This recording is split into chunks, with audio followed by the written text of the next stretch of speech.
কার্যক্রম নিষিদ্ধ ঘোষিত আওয়ামী লীগের সভাপতি সাবেক প্রধানমন্ত্রী শেখ হাসিনা তিনি প্রথমবারের মতন পাবলিকলি ভিচুয়ালি হোক যেভাবে হোক এসছে, মানে এটা একটা ইন্টারন্যাশনাল কমিউনিটি সেখানে ছিল, ফরেন রিপোর্টার ডিপ্লোম্যাটিক রিপোর্টাররা ছিল দিল্লির।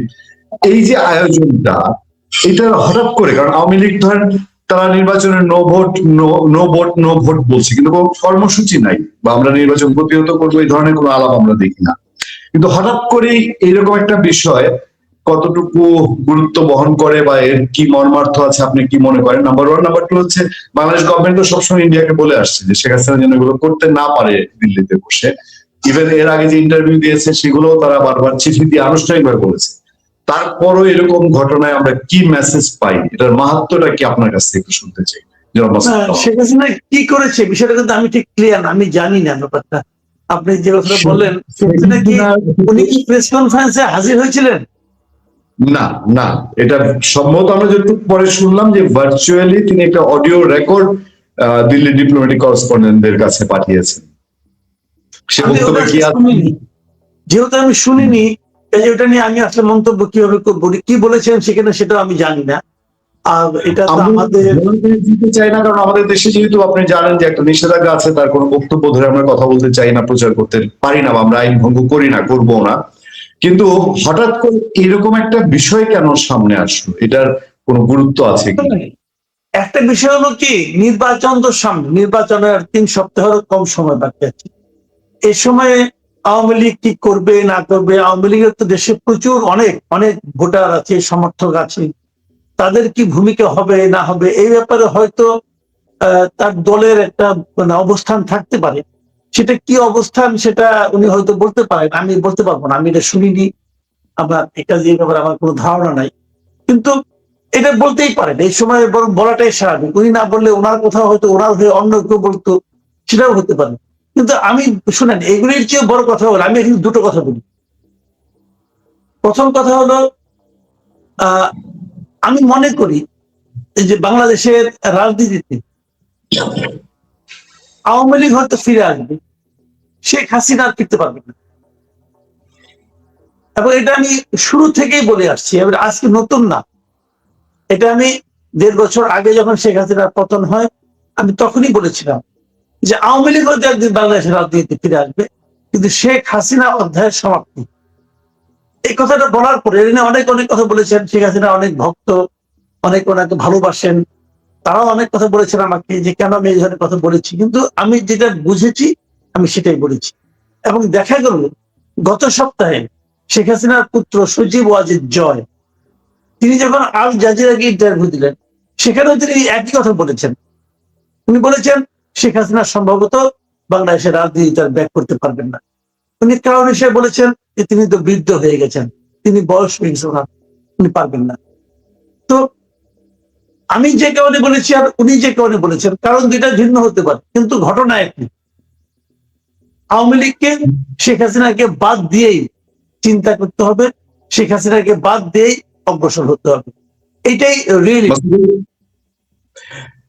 আমাদের গভর্নমেন্ট যে এত চেষ্টা করছে যে শুরু থেকেই, তখন তিনি যখন ভার্চুয়ালি তার দলে বিভিন্ন জায়গায় বক্তৃতা দেন, এরপরে তিনি ইন্টারভিউ দিচ্ছেন, এখন তিনি প্রেস কনফারেন্স আসছেন, কিন্তু আমাদের গভর্নমেন্ট তো এটা তারা নিতে পারছে না। তারা বিভিন্ন চ্যানেলেই ভারতকে বলেছে। তো তাহলে ভারত কি এটাকে মানে কোনোভাবেই আমাদের সরকারের সঙ্গে, এই সরকারের সঙ্গে আর কাজ করতে চায় না, বা সরকার কি কোনো রকমই গুরুত্ব দিচ্ছে না? বাংলাদেশ গভর্নমেন্ট যেটা বলেছে সেটা ভারত সরকার মানতেও পারে, নাও মানতে পারে, এটা ভারতের ব্যাপার। আর বাংলাদেশ সরকারই বা এইভাবে কেন বলে আমি এটাও বুঝি না, কারণ যে জিনিসটা বাংলাদেশ সরকারের নিয়ন্ত্রণে নাই সেই জিনিসটা ওনারা কেন বলতে যান? এই যে বাংলাদেশ সরকার বলেছি যে বাংলাদেশে শেখ হাসিনার কোনো বক্তব্য প্রচার করা যাবে না, বলেছে তো, বলেছি।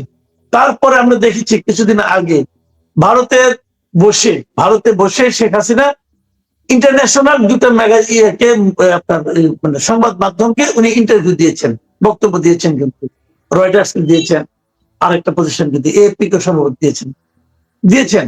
এবং সেখানে তিনি কি বলেছেন তার ডিটেল অনুবাদ তো বাংলাদেশের মিডিয়াগুলো প্রকাশ করেছে, প্রথম আলো প্রকাশ করেছে, আমার দেশ প্রকাশ করেছে। তো তাদেরকে কি সরকার কিছু বলেছে? যদি সরকার কিছু না বলে তাহলে ওই আইনটা তারা কেন করলো, ওই আদেশ তারা কেন দিল? যে শেখ হাসিনার কথা প্রচার করা যাবে না। শেখ হাসিনার কথা এখানে সবগুলি মেইন স্ট্রিম মিডিয়া মানে প্রচার করেছে, কিন্তু সরকার একটা আদেশ দিয়ে বসে রয়েছে। কেন? যে যেমন আমি যদি বলি, আপনি যদি বলেন, হয়তো আমার আপনাকে ধরে নিয়ে যাবে, কারণ আমরা তো একা মানুষ। প্রথম হলো আমার যে বড় প্রতিষ্ঠান, তাদেরকে তো ধরে নিচ্ছে না, তো তারা আপনি কি বলবেন এটা? তো এগুলি বলে লাভ নাই রে ভাই। তবে একটা জিনিস হলো কি, শেখ হাসিনা যেগুলো বলছেন, উনি বলতেই পারেন, ওনার দল আছে, উনি মনে করেন উনি এখনো দেশের পার্লামেন্টে বুঝে কি উনি এখনো দেশের প্রধানমন্ত্রী, এমন একটা ভাব ওনার মধ্যে আছে। কিন্তু আমি বলবো যে ওনার উচিত হবে ওনার দলটাকে মানে নতুন নেতৃত্বের হাতে ছেড়ে দেওয়া, এবং সেই কাজটা উনি যদি নিজের থেকে করেন, সেটা আওয়ামী লীগের জন্য ভালো হবে। আর উনি যদি পদ আঁকড়ে রাখতে চান, উনি যে দেশে ব্যাক করতে পারবেন না। আমি বললাম তো যে পারবেন না, কারণ এই দেশে ওনার সেই অবস্থান আর নাই, ওনার বয়স হয়েছে, এটা বুঝতে হবে।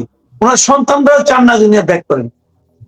কাজেই উনি কেন আঁকড়ে ধরে আছেন? ওনার উচিত নতুন নেতৃত্বের কাছে আওয়ামী লীগের দায়িত্ব দিয়ে দেওয়া। আওয়ামী লীগ ফ্রেশ, আওয়ামী লীগ নিজের মতো করে তার যাত্রা শুরু করুক, এটা আমি চাই। বাংলাদেশে মৃত্যুর আগে রাজনীতিবিদরা তার ক্ষমতা ছাড়তে চায় না, কোন রাজনীতিবিদরা। একদম বুড়ো হয়ে স্ট্রেচারে হসপিটালে গেলেও এমপি ইলেকশন করতে চায়। আপনি বিএনপির কয়েকজন প্রার্থীকে দেখছেন। মাসুদ ভাই, আমরা দিল্লি থেকে এবার ঢাকায় আসতে চাই, আমাদের নির্বাচন 12 ফেব্রুয়ারি নির্বাচন। তারেক রহমান সাহেব দেশে আসার পর থেকে জামাতে ইসলামী তো ওনার পেছনে বেশ অনেকগুলো কথাবার্তা। তারেক রহমান সাহেব বরঞ্চ একটু আক্ষেপের সাথেই বোধহয় সিলেট গিয়ে বলেছেন যে আমার যে সিকিউরিটি দিচ্ছেন তার 3 গুণ প্রোটোকল দেন ওনাদেরকে। তো হঠাৎ করে জামাত এবং তারেক রহমান বা জামাতে আজকে দেখলাম মিয়া গোলাম পরোয়ার তিনি বলছেন যে তারেক রহমান বিলাত থেকে কি মুফতি হয়ে আসছেন কিনা। আমরা শিরোনামটাই করেছি যে জামাতের টার্গেট তারেক রহমান, রাজনীতির অন্দরমহলে কি করছে।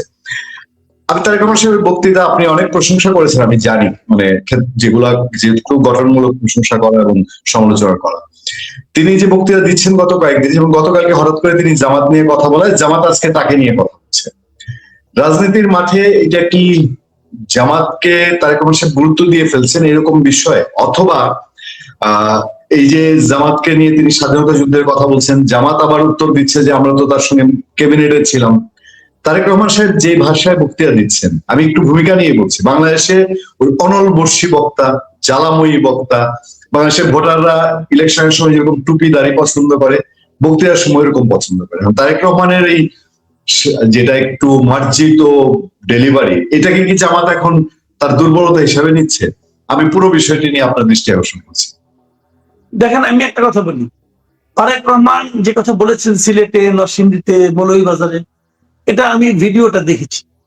এখানে উনি যে কথাটা বলেছেন যে এই যে বেহেশতের টিকিট বিক্রি করে, এই জিনিসটা যদি কেউ করে তাহলে সে শিরক করতেছে।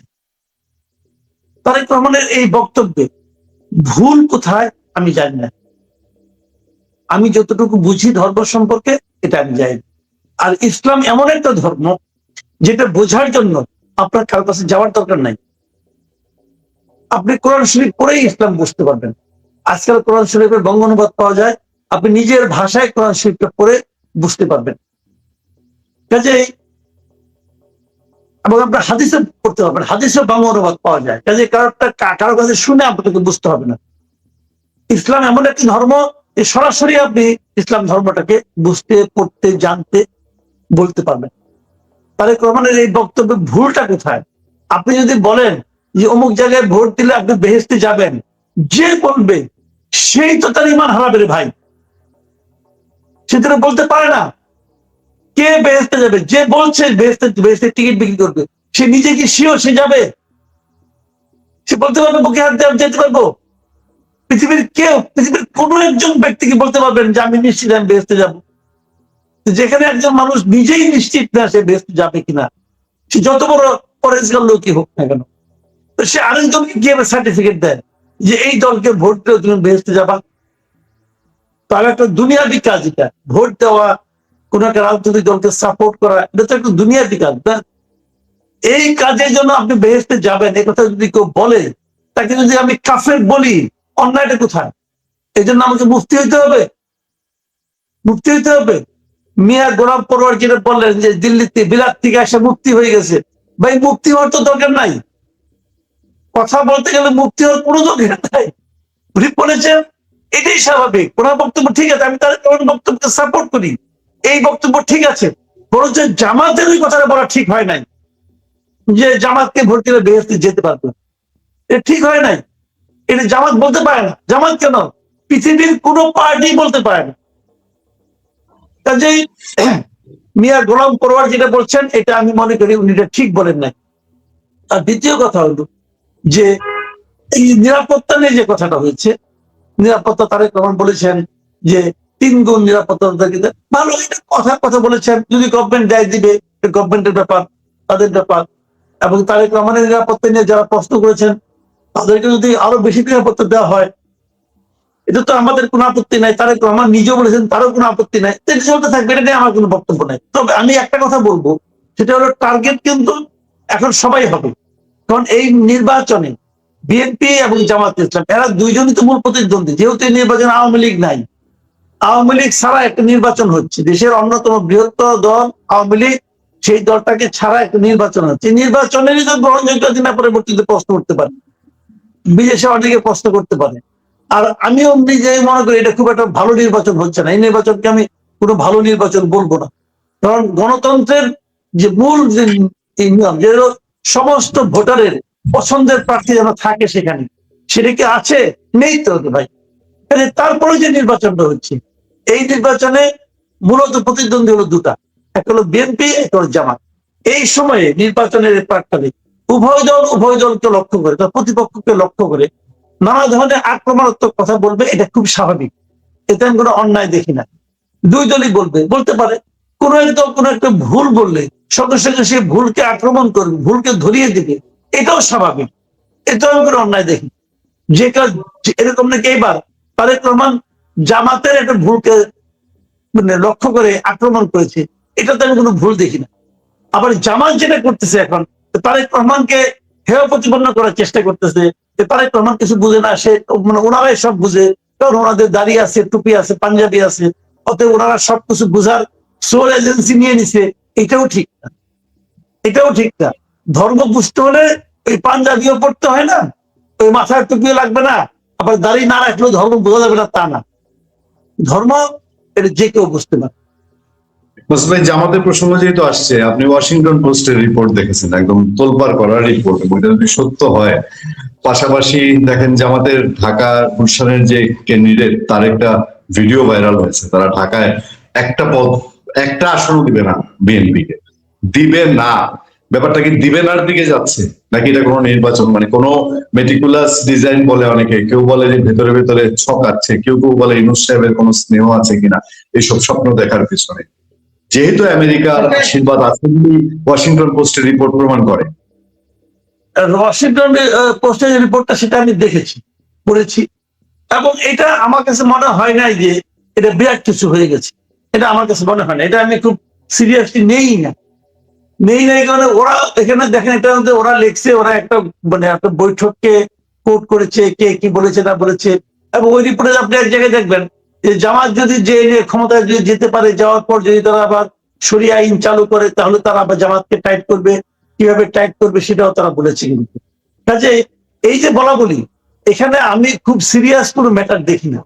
এটা হতেই পারে, কিন্তু আমার কাছে মনে হয়েছে এর মানে এই না যে জামাতকে আমেরিকা ক্ষমতায় আনতে চায়, এটা আমি মনে করি না। আমি মনে করি না এই কারণে যে জামাতকে কেন আমেরিকা এখন কাউকে বিশেষভাবে ক্ষমতা আনতে চায় না। যে কেউ ক্ষমতা আসুক, ওইটাই আমেরিকার নাম। আমেরিকার কি মানে বিএনপির সঙ্গে কি আমেরিকার কোনো ঝামেলা হয়েছে? বিএনপির সঙ্গে আমেরিকা কি বলছে, আমেরিকা যদি বিএনপি যদি ক্ষমতা আসে, আমেরিকা কি বিএনপির কাছে তার স্বার্থ উদ্ধার করার চেষ্টা করতে পারবে না? বাংলাদেশের ইতিহাসে এখন যদি আওয়ামী লীগ আবার মার্কেটে আসে, আওয়ামী লীগ যদি মাঠে আসে, আমেরিকা আওয়ামী লীগ যা চাবে আওয়ামী লীগ তাই দিবে। কারণ আমেরিকার কথা না শুনলে পরে কি হয়, সেটা তো আওয়ামী লীগ তাদের দিয়া সরকার পতনের মাধ্যমে তারা টের পাইছে। এই যে ওই লাইনে আমেরিকা আওয়ামী লীগও না যাবে না। আমেরিকা কি না পারে, আমেরিকা তো আন্তর্জাতিক মাস্টারডে ভাই। আমি তো মনে করি আমেরিকা হলো আন্তর্জাতিক সন্ত্রাসবাদের চারণভূমি। আমেরিকা, ট্রাম্প হলো ইন্টারন্যাশনাল টেরোরিস্ট। অন্য একটা দেশ থেকে প্রেসিডেন্টকে ধরে নিয়ে আসে, সে কি কোনো ভালো মানুষ? এই কাজের কোন রকম লজিক আছে? অন্য একটা দেশ গ্রিনল্যান্ড, ওইটা আমার চাই। এর মধ্যে কোনো ধরনের সৌজন্যতা, ভদ্রতা আর কূটনীতিক শিষ্টাচার আছে নাকি? আছে। তো তারা যে কোনো কিছু করতে পারে, কেউ তো কিছু বলার সাহস পায় না, ওরাদের শক্তি আছে। তো এখন এই জন্য কি আমেরিকা বিএনপি কে ভয় পেয়ে জামাতের দিকে ঝুঁকবে? ঝুঁকবে না। আমেরিকার কাছে বিএনপি, জামাত, আওয়ামী লীগ এখন সবই সমান। ও যা করবো সবাই সেটা শুনবো। এরকম নিয়তি আমাদের, এটা মানতে হবে। আপনি বড় বড় ডায়লগ দিয়ে লাভ নাই। আপনার হাতে কি আছে? যদি বড় বড় ডায়লগ দিয়ে আপনার এগুলো কিচ্ছু যায় আসে না। এখন ঘটনা যে, তাহলে আমেরিকা কেন জামাতকে বেশি ফেভার করতে চাইবে?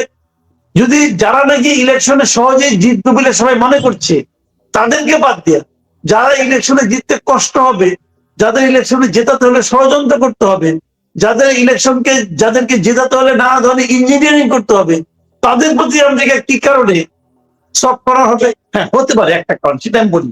হতে পারে কি, ধরেন জামাত ক্ষমতা, হাইপোথেটিক্যাল ধরলাম, জামাত ক্ষমতা আসছে, আইসা নিয়ে এমন কিছু করলো যেটা আমেরিকা পছন্দ হলো না, তখন আমেরিকা বলবে যে এরা জঙ্গিবাদী গোষ্ঠী ক্ষমতায় আসছে, অতএব এদেরকে সরাইতে হবে। জামাতকে পরবর্তী সময়ে ব্লেম দেওয়া সহজ। ওই রিপোর্টে আপনি দেখবেন একজন মার্কিন কূটনীতিক বলেছেন যে জামাত যদি শরিয়া আইন কায়েম করে, তাহলে আমরা জামাতের উপর 100% ট্যাক্স আরোপ করে জামাতকে সাহায্য করবে। মানে এটা কি জানাচ্ছে যে জামাত যদি ক্ষমতা আনেও, তাহলে তার জামাতের উপর পূর্ণ নিয়ন্ত্রণ প্রতিষ্ঠা করবে। এখন এই রিপোর্টের জন্য রিপোর্ট ঠিক আছে, বাট আমি মনে করি না আমাদের নির্বাচন এবং আগামীতে কি হবে না হবে তার জন্য এই রিপোর্ট খুব একটা মানে ইঙ্গিতপূর্ণ। তার মনে সিলি বিষয়, আমি সিলি বিষয় বলবো, মানে আমরা মনে করি না, কিন্তু বাংলাদেশে তো দেখেছি যে কয়েকজন ব্লগার ফ্রান্স আমেরিকা থেকে বাংলাদেশে ওহি দেন, সে অনুযায়ী তো এই দেশ চলে। তো ওনারা যখন হিসাব পাঠান জামাত জোট 160, তারপরে বিএনপি 115, তখন তো মানুষ একটু মনে করে যে আরে বাপরে, এই জায়গা থেকে ওহি আসছে, ভেতরে ভেতরে কি এরকম কিছু চলছে কিনা, এটা কি ইউনূস সাহেব বা অন্য কেউ XYZ। তখন কিন্তু মানুষ একটু একটু মানে যেহেতু তাদের দিয়ে এই সরকারের অনেক কিছু হয়েছে, সেজন্য মানুষ ভাবে আর কি। তো আমি দূরের থেকে অনেক কিছু মনে হয়। ওই আমেরিকার প্যারিস, নিউ ইয়র্কের প্যারিসে বসে অনেক কিছু মনে হয়। মাঠে আসতে বলেন, দেখে দেখ মাঠের কি অবস্থা।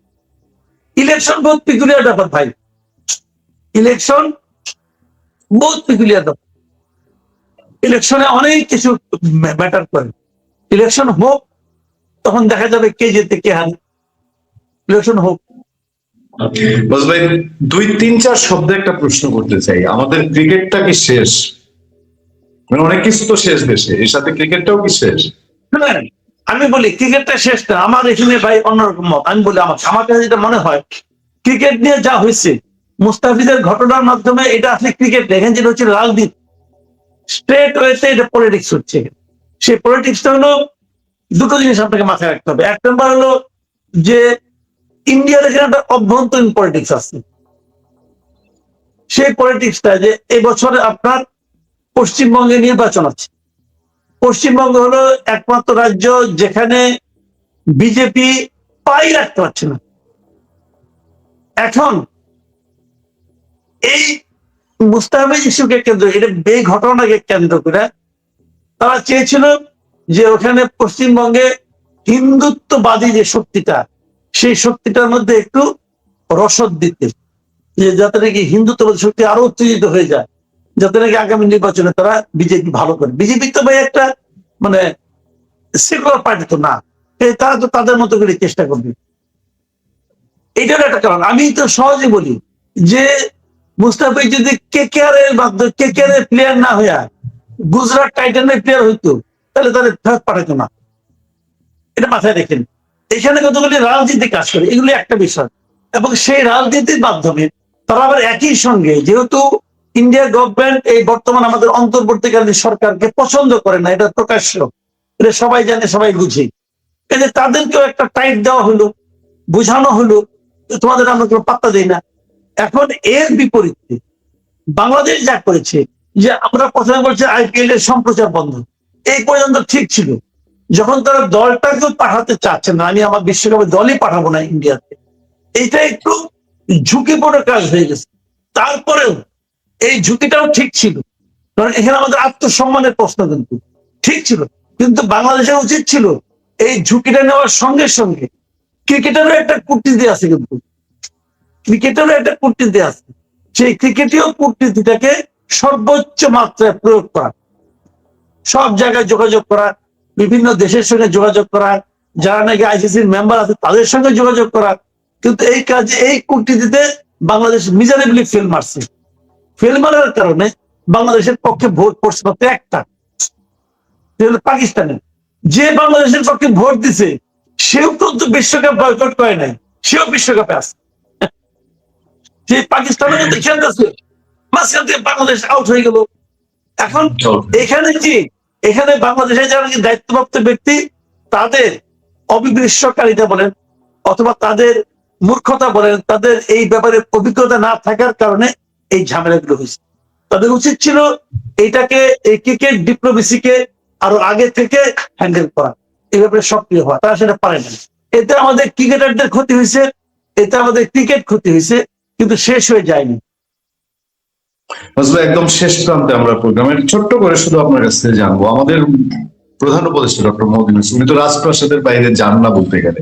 উনি একবারই গেলেন কক্সবাজারে, তিনি খুব কম ঢাকা রাজপ্রাসাদের বাইরে খুব কম গেছেন। তিনি রোহিঙ্গা সংকট নিয়ে বলেছিলেন যে আগামী ঈদ রোহিঙ্গারা করবে তার দেশে, ঈদ আসতে আর বেশি বাকি নাই। এই সময় আনন্দবাজার আজকে রিপোর্ট দেখলাম যে বাংলাদেশ মিয়ানমার সংঘাতে জড়ায় যেতে পারে। তারা পয়েন্ট আউট করেছে যে ওই যে রোহিঙ্গা সন্ত্রাসীরা যেভাবে তাদের জান্তা সরকারের সঙ্গে ফাইট করছে, তো কোথায় দেশে ফেরত যাওয়ার, কোথায় আছি আমরা, এইটা দিয়ে আপনার রিয়েকশন জেনে, উনি কেন রাজপ্রাসাদের বাইরে যান আর যখন গেছেন তখন এত বড় আশা দিলেন, এই আশার কোথায় কি প্রতিফলন? শুনেন, আমাদের ইউনূস সাহেব উনি হলেন গিয়ে কথার ফেরিওয়ালা। উনি কথা বলে বলে চলেন, মিষ্টি মিষ্টি কথা বলেন, মানুষকে স্বপ্ন দেখান, কিন্তু সেই স্বপ্ন বাস্তবায়নের ওনার ক্ষমতাও নাই। উনি জানেন না কেমনি এই স্বপ্ন বাস্তবায়ন করতে হবে। ওনার কথাকে যত কম সত্য বলে বিবেচনা করবেন ততই আপনার মঙ্গল। উনি যে বলেছিলেন যে ঈদ করবে, করছে। উনি বলেছিলেন যে বাংলাদেশ বিশ্বের কাছে যাবে না, বিশ্ব বাংলাদেশের কাছে আসবে। আসছে, মাঝখান থেকে আমার পাসপোর্ট দিয়ে চাইলে করে ভিসা কেউ দেয় না। ওনার আমলে বাংলাদেশের পাসপোর্টের মান সর্বনিম্ন পর্যায়ে করছে। যে উনি কি, ওনার কথা ভাই এগুলো পাত্তাই দেন না। যে কারণে উনি যখন বলেন আমি ইতিহাসের সর্বশ্রেষ্ঠ নির্বাচন উপহার দেব, তখন আমার হাসি আসে যে এই লোক বলে বোঝে না, সে কোনো খবর রাখে না, দিন দুনিয়ার কোনো খবর রাখে না। উনি ওই যে আগে যেরকম বক্তৃতা দেয় বেড়াইতো, মিষ্টি মিষ্টি কথা বলতো, ওইটাই পারে। কিন্তু এই কথাগুলি কিভাবে বাস্তবায়ন করতে হবে এই অ্যাবিলিটি আল্লাহ ওনাকে দেয় নাই, কাজে বলে লাভ নাই ভাই। উনি দেখেন না শেষ পর্যন্ত কি বেজ্জতিটা হয়। আপনি বলছিলেন, আমরা শুনলাম যে আপনি মানচিত্রে বলছেন যে তার বিদায়টা খুব বেজ্জতির বিদায় হবে, এটা কেন বলছেন আপনি? এটা কারণেই বলছি যে ওনার একটা কথাও তো বাস্তবায়িত হবে না, ওনার একটা কথাও বাস্তবায়িত হয়নি, হবে না। ওনাকে নিয়ে আমরা ভেবেছিলাম উনি জাতিটাকে ঐক্যবদ্ধ করবেন, কিন্তু আমি দেখতেছি যে উনি জাতিটাকে আর খণ্ড বিখণ্ড করে দিচ্ছেন। তো উনি, ওনাকে ইজ্জতটা কে করবে? কেউ করবে না। এখন উনি ক্ষমতা আছেন, কেউ কিছু বলে না, বয়স্ক মানুষ কেউ কিছু বলে না। কিন্তু উনি কি করেছেন? এই দেশটাকে নিয়ে ছেলে খেলা করছেন, এই দেশের ঐক্য বিনষ্ট করছেন, এই দেশের প্রত্যেকটা সেক্টরকে, এই দেশের মপতন্ত্র কায়েম করছেন, এই দেশের আইন শৃঙ্খলা বাহিনীকে ভেঙে চুরমার করে দিচ্ছেন। উনি কি করছেন? আর উনি নিজের গ্রামীণ ব্যাংকের আখের গুছাইছেন। আর কোন কাজটা করছেন? উনি মানুষদেরকে, মানে একজন বয়স্ক লোককে, একজন প্রাক্তন লোককে, একজন ইউনিভার্সিটি প্রফেসরকে নিয়ে যা ঢুকাইছেন, আপনার কি বলে গণ মামলায় ঢুকাইছেন, তাকে আবার জামিন দিচ্ছেন না। মানে ওনারা বলে যে মানে মানুষের যে নির্যাতন ভোগান্তি উনি করেছেন, ওনারা বলে যেটা হয়েছে, এটা বাংলাদেশের মানুষ অনেকদিন মনে রাখবে। উনি হলেন যে সেই লোক। তো ওনার মানুষ ইজ্জত করবে কেন? ওনারা তো আমি আর ইজ্জত করবো না। আগে ওনাকে আমি খুব ইজ্জত করতাম, এখন তো আমি করবো না। আনিস সালামদের মতো একজন লোককে কেন আপনি জামিন দিলেন না? বলেন তার কি অপরাধ? বলেন সে কি করছে? সে টকশোতে কি বলছে এটা নিয়ে কোন নাম না জানা আরিয়ান আহমেদ কি আহমেদ, এটা কে চিনে? এই যে মামলা করছে সঙ্গে, তাও মামলা করছে ওনাকে ধরে নিয়ে যাওয়ার পরে, এগুলো আমি বুঝি না, আমরা কেন ভাব খাই না? তো এইগুলো জানেন উনার আমলে ভাই মানুষের এই যে অত্যাচার, এই অত্যাচারের জন্য ওনাকে একদিন ভুগতে হবে। যদি ওনার জীবন তো শেষ পর্যায়ে আল্লাহ বিচার করবে, উনি আবার আল্লাহ মানবে কিনা যায়নি বলতে পারবো না।